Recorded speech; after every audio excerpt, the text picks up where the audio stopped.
Guys, hula-hula, mayroon tayong pork dito. Ayan. Nilagyan ko na siya ng salt at saka pepper. Tapos, ito naman kay Koda. Manok yung sa kanya at saka yung taba. So, iyon ay kay Koda. So, ito naman sa akin, guys. Ilagay natin sa air fryer. Magluto tayo ng pork sa air fryer. Mabilis lang yan.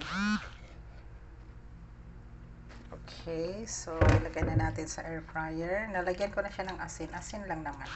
Tsaka yung taba, inano ko rin, tinabi-tabi ko rin yung taba. Yun. So ilagay na natin sa air fryer. Lutuin natin yung ating meat. Yeah! Magluto tayo guys for breakfast. Tapos ilagay natin sa 25. Oops. 20 muna.